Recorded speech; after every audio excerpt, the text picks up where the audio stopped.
Hello dear friends, कैसे हो आप लोग। आई होप कि आप लोग स्वस्थ और मस्त होंगे। आज मैं आप लोगों को यूपी डीएलएड का फर्स्ट सेमेस्टर का जो हम लोग का सेकंड पेपर है वो है शिक्षण अधिगम के सिद्धांत। तो उसके सिलेबस को आगे बढ़ाते हुए टॉपिक का डिस्कशन करूँगी।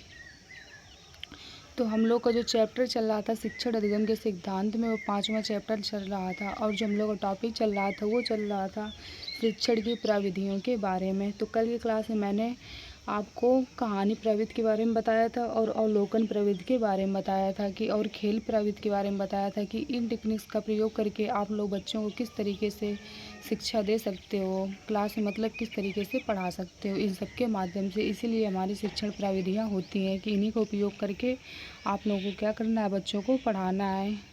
तो चलिए अब हम लोग आगे बढ़ते हैं। जो आज की हम लोग की जो प्रविधि है वो है उदाहरण प्रविधि। तो जानेंगे कि आप लोग उदाहरण प्रविधि के माध्यम से बच्चों को किस तरीके से सिखा सकते हो। इसको बोलते हैं इलिस्ट्रेशन टेक्निक। ये क्या होती है इसके बारे में जानते हैं। इसको क्या बोलते हैं, इसको बोलते हैं इलिस्ट्रेशन टेक्निक। ये इसी को हिंदी में बोलते हैं उदाहरण प्रविधि। तो चलिए जानते हैं कि आप लोग बच्चों को उदाहरण प्रविधि के बारे में मतलब उदाहरण प्रविधि का उपयोग करते हुए किस तरीके से चीज़ों को सिखाओगे। तो चलिए आप लोग क्या करिए, साथ साथ बिल्कुल नोट्स बनाते चलिए और चीज़ों को समझते चलिए। और अगर अभी तक आप लोगों ने पिछली क्लास ना देखा हो तो उनको भी देखिए, तभी आप लोग चीज़ों को कनेक्ट कर पाओगे। तो चलिए हम लोग आगे बढ़ते हैं। उदाहरण शिक्षा प्रक्रिया में बहुत अधिक महत्वपूर्ण है क्योंकि उदाहरणों के द्वारा अध्यापक विषय को रोचक, प्रभावशाली और आसान बनाते हैं। क्या कहा जा रहा है, कहा जा रहा है कि उदाहरण शिक्षा प्रक्रिया में बहुत अधिक महत्वपूर्ण होते हैं। यानी जो एग्जाम्पल का रोल होता है तो हमारी शिक्षण प्रक्रिया में क्या होता है, बहुत ज़्यादा इम्पॉर्टेंट होता है। क्योंकि आप लोग क्लास में ही है तो बच्चों को कोई भी टॉपिक पढ़ाओगे, अगर आप लोग एग्जाम्पल लेके पढ़ाओगे तो बच्चा क्या करेगा, बहुत अच्छी तरीके से चीज़ों को समझेगा। और ज़्यादातर आप लोग एग्जाम्पल उसको मतलब जो रियल लाइफ है वो जो डेली चीज़ों को देखता है उससे रिलेट करके पढ़ाइए, तो इससे क्या होगा, बच्चा और जल्दी चीज़ों को समझ पाएगा। तो वही कहा गया है कि उदाहरण प्रक्रिया में उदाहरण शिक्षण प्रक्रिया में बहुत अधिक महत्वपूर्ण है क्योंकि उदाहरणों के द्वारा अध्यापक विषय को क्या बनाते हैं, रोचक, प्रभावशाली और आसान बनाते हैं। अच्छे उदाहरण बौद्धिक रूप से मृत प्रस्तुतिकरण को जीवन प्रदान करते हैं। क्या कह रहे हैं कि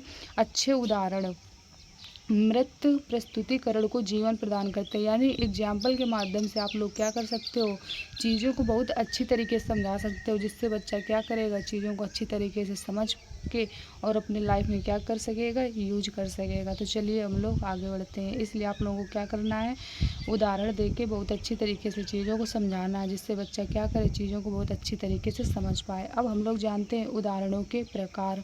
तो चलिए जानते हैं कि उदाहरण के प्रकार क्या होते हैं। Types of इल्यूस्ट्रेशन।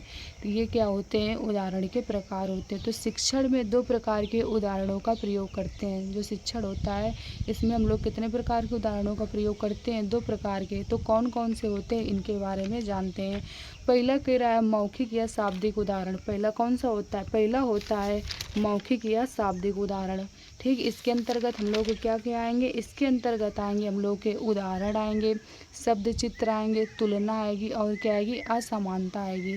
इसका मतलब होता है उदाहरण के माध्यम से आप लोग कोई चीज़ बच्चों को क्या करोगे, सिखाओगे।